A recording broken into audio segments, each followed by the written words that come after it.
Hello, it is I, Dr. Brian Lorgon 111, coming at you with some more Vanilla Swirl developer commentary. And in today's episode, I want to talk about some of the algorithms that choose locations and actually place some of the dungeons. So let's get to it.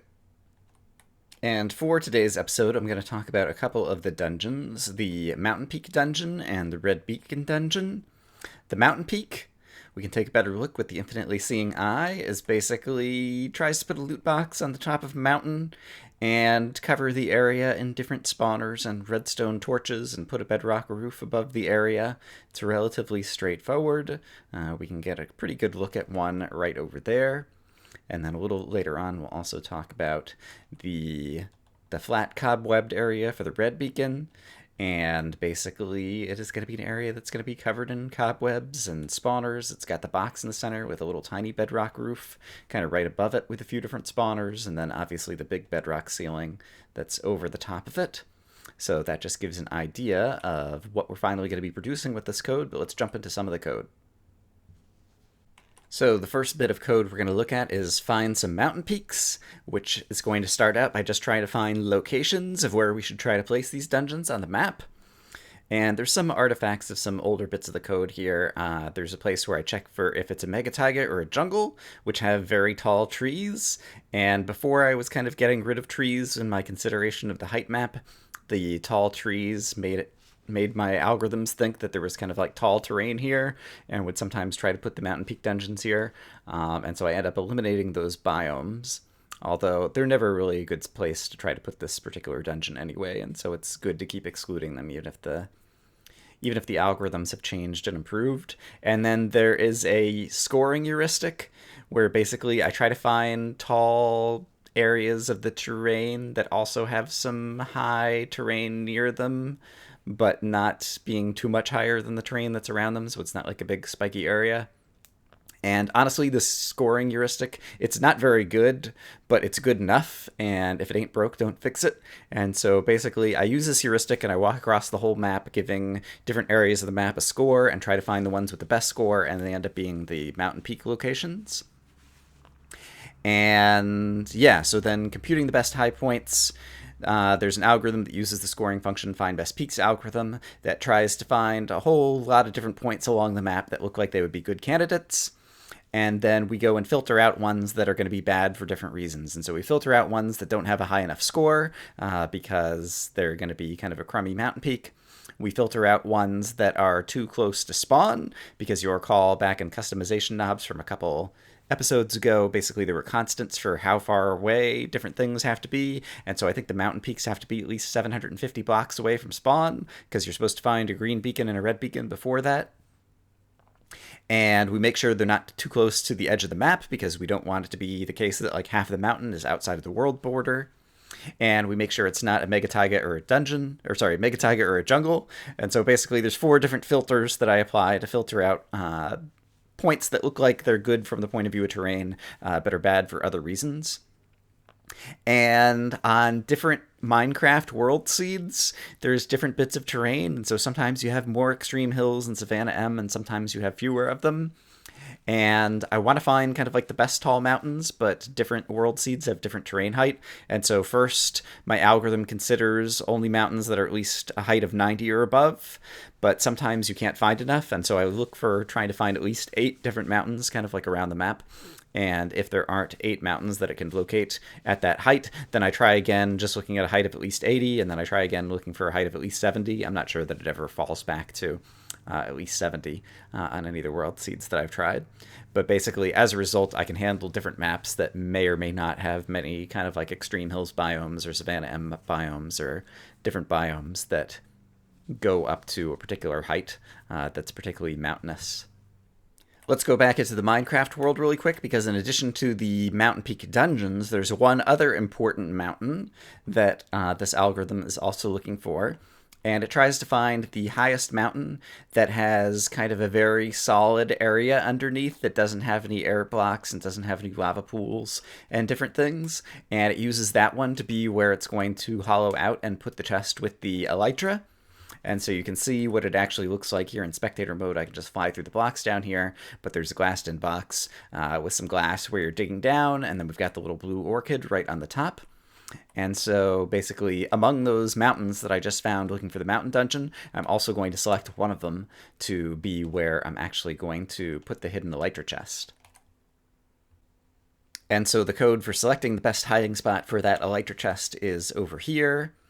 Basically, I am going to choose all the best high points, which are the candidate locations for placing the mountain dungeons. There's a function called find hiding spot in here near the top that basically goes and tries to find a sphere of all solid blocks kind of underneath the mountain to make sure that you're not on an overhang or something. So if the player digs down at the top of the mountain, all of a sudden they fall to their death. And so yeah, we pick one of those points. We note the location, the X and Z location of where it is, because we're going to need it later when we try to have the divining rod actually point there. And then we, make a 3x3 box of glass. And we also need to know the location of the final dungeon, because we're going to put a book inside this chest that says the final dungeon is in the northwest quadrant of the map, or wherever it happens to be. But I haven't actually computed where the final dungeon is yet, because this code runs before the code that actually does the cave algorithms for the green beacon and the purple beacon. And so there's logically the code kind of belongs here. And so put hidden elytra chest thunk is the logic of figuring that out. But it's a thunk. It's basically a function that I'm going to execute later. And so I save the code now and run it later. Is what's going on here. Don't worry about the technical details of this. And that will actually put the box and the chest in this location. We put some glowstone underneath so it kind of like shines up through the glass when you're digging down to it. And then put a tiny mark on the surface. Basically, I originally just put the orchid at the very, topmost block of the map. And fortunately, in one of the first few seeds that I tested this in, it was in a Savanna M biome, and there was an acacia tree right on top. And so it ended up putting the orchid on top of the acacia tree. And so I went to the location and I didn't see the orchid, and I couldn't figure out why, and it was because it was on top of the tree. And so I ended up removing all of the trees in a radius of 10 where we're at the mountaintop that it's actually dug down and put the chest. And then once I get rid of the trees, then I can actually put a piece of dirt and put a blue orchid up on the surface, as well as the column of glass when you're actually digging down. And so relatively straightforward. I have candidate locations. I scope them out and pick one that's going to be suitable, and then I just place all these blocks that hide the elytra chest there. Okay, so next step, let's actually take a look at the code that does make the mountain dungeons. And it'll be on a few screens here. The first one, we take all these candidate best high points for putting the mountain dungeons. Right near the middle of where we're going to put the treasure box, I go ahead and remove all the trees once again, because, it's kind of weird. Sometimes there'll be like a tree right where it's going to put the treasure box, and then the treasure box ends up kind of like floating on top of the tree, and makes the whole dungeon kind of look a little weird and makes the loot box kind of hard to get to. So I remove all the trees near the center. Put the loot box in the center and put some redstone torches kind of like up on the top corners of it. And then if we move to the next bit of code, I will go from, X and Z across the whole square radius and make the area hard. Is just the thing that increases the local difficulty, increases the inhabited time, so that, for example, zombies have a greater chance of spawning in armor. And then for every point across this whole XZ square region that is the mountain dungeon, there is a % chance that we are going to put a spawner.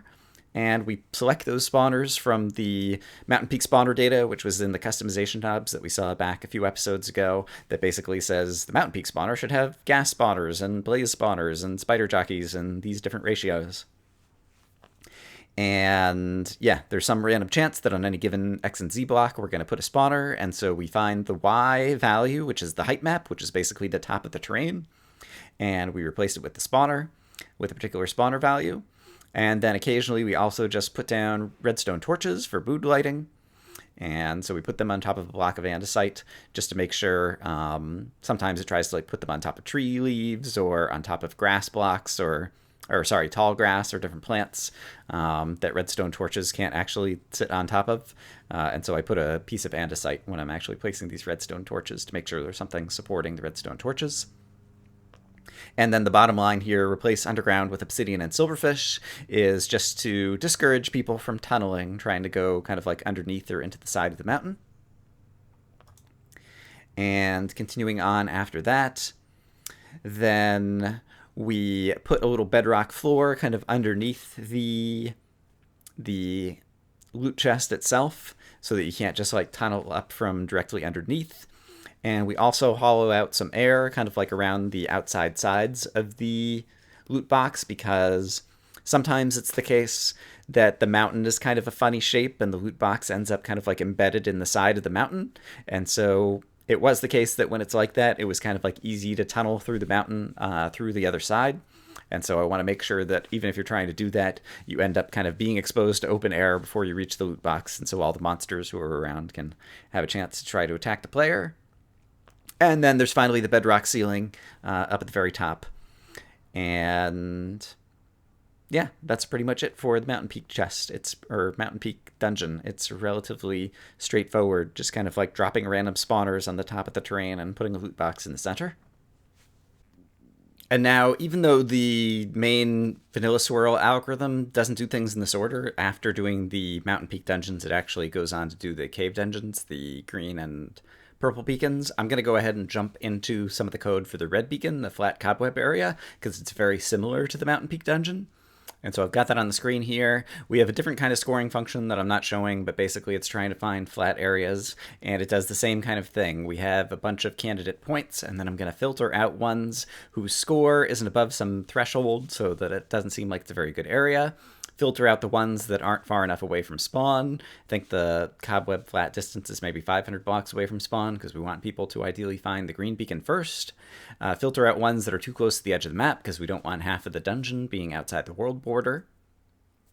And then there's a little bit of code we can skip here, but then we get to decorate map with dungeon, which is going to do something very similar to the Mountain Peak dungeon. It's going to put a treasure box of items in the center. In this case, you can see that one of the items is the purple block, the monument block that you find in this dungeon, as well as it's making a chest of the other red beacon loot.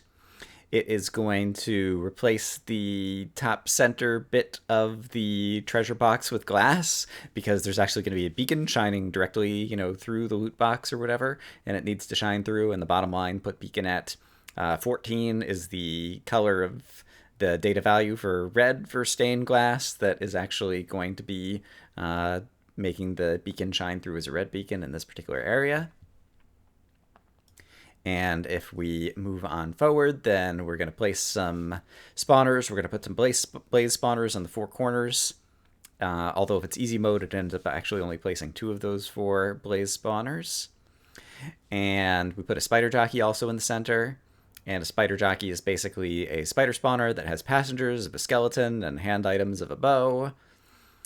And then we go and we put the little bedrock flat top roof that's just kind of like directly above the loot box in this particular dungeon.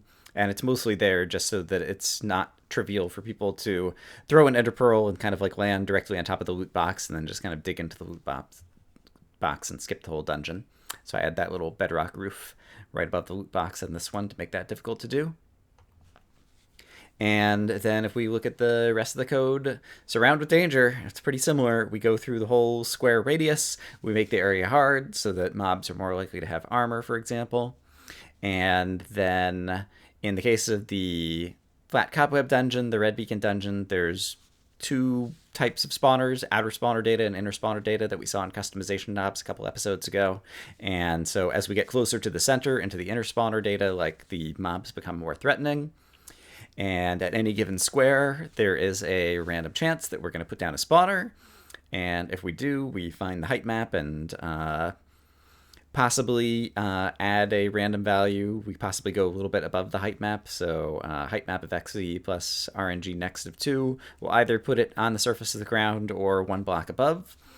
And we'll either put a monster spawner with a redstone torch on top. And the redstone torches are there just to make it easier to see where the monster spawners are, by the way, because, yeah, this is a very big under bedrock ceiling area. It's the biggest kind of like dark area of the map on the surface. and it can be kind of like hard to see there. And so after the March versions of the map, people complained that it was kind of like hard to see what was going on in this dungeon. And so I changed it so every monster spawner has a redstone torch on top to make it easier to see where the monster spawners are. And I also added the infinitely seeing eye that I was using a little bit earlier in this episode as a item inside dungeon chests that you could find that also are useful for kind of like scoping out this area to try to plan your attack. But in any case, randomly at different spots, we might put a monster spawner, or we might put a cobweb that might be sitting on the ground or floating just above the ground. And floating just above the ground is nice because it means if you pour a water bucket, it's not just going to get rid of all the cobwebs all that easily. And so that's why I have them sometimes floating a block above the ground. And in the hard version of the map, if you played or seen anyone play the hard version of the map, sometimes I also add soul sand to slow the player down in this area as well.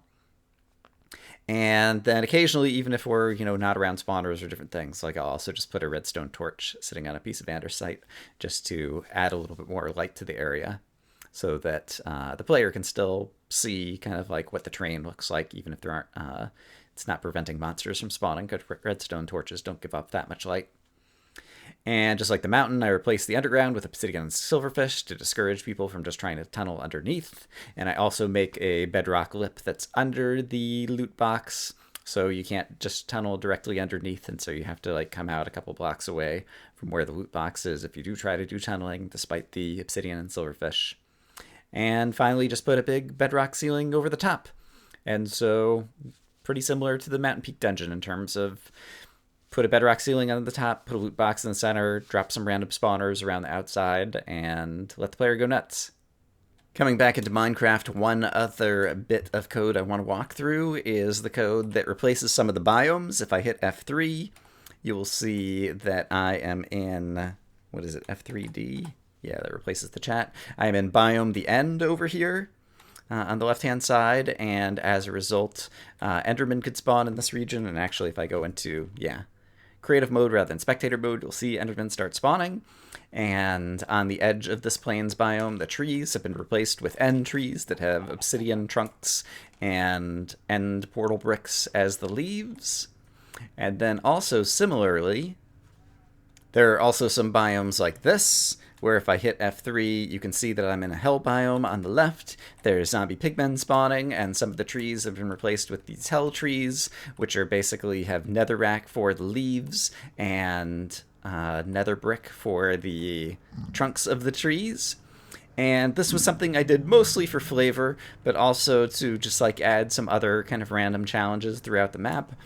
And so we'll take a look at the code for how I did these changes as well.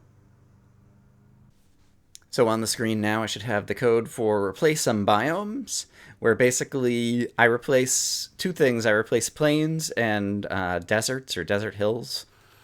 And so basically I'm going to look at a biome map of the world and try to find areas of plains or desert hills. And once again, I'm using a connected components algorithm in order to just kind of like clump them all together. And so all of these points are part of this one plains biomes over in this corner of the map. And so I won't go into the details of that algorithm, but that takes up like the first, half of the screen over here. And then once we have plains CCs and desert CCs, the plains connected components and desert connected components, then I want to also only find ones that I'm going to replace that are outside of the OKR, the area that's okay to an okay radius to put things outside of, which is a little bit bigger than the daylight radius. There's a comment at the top that says, I want to make sure that, for example, I don't have a hell biome that's right outside the daylight radius. So people are in kind of the safe zone or whatever, and then all of a sudden a gas spawns outside and starts flying at them. And so I want to make sure that I don't make any of these biome changes that are too close to spawn, too close to the center of the map.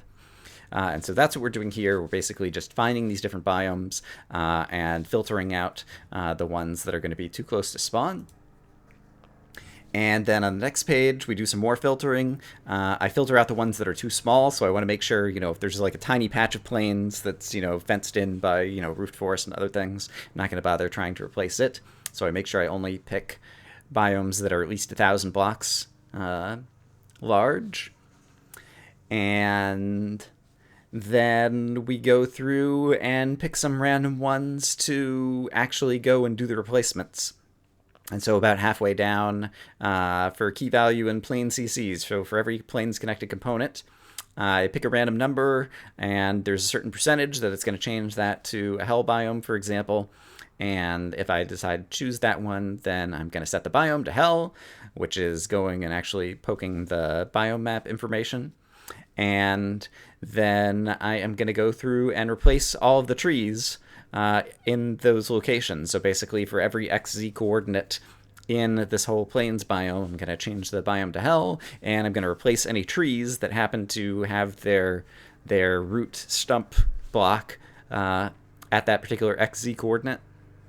And I'm going to replace them with nether brick and netherrack as the trunk blocks and the leaf blocks.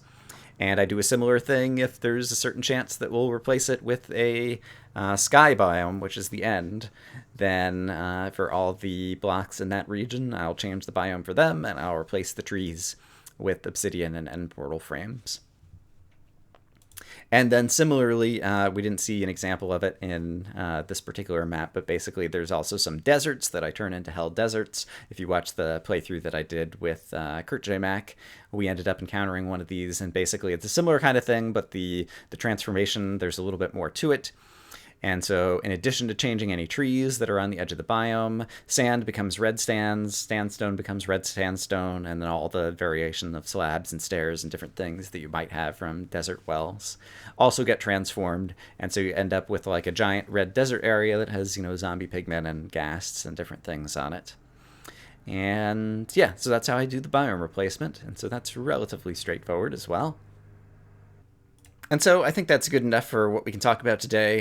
In a future episode, we'll talk about the cave dungeons underground, as well as some other bits of the map. But I hope, as always, that you guys are having a great day. I hope you're enjoying these developer commentary videos where I try to walk through the code. Hopefully I'm doing a decent job, and hopefully you didn't hear too much of a lawnmower in the background, because as I started recording these videos, someone started mowing their lawn next door. Yeah, hopefully that doesn't come through too much in the sound. All right, see you guys later.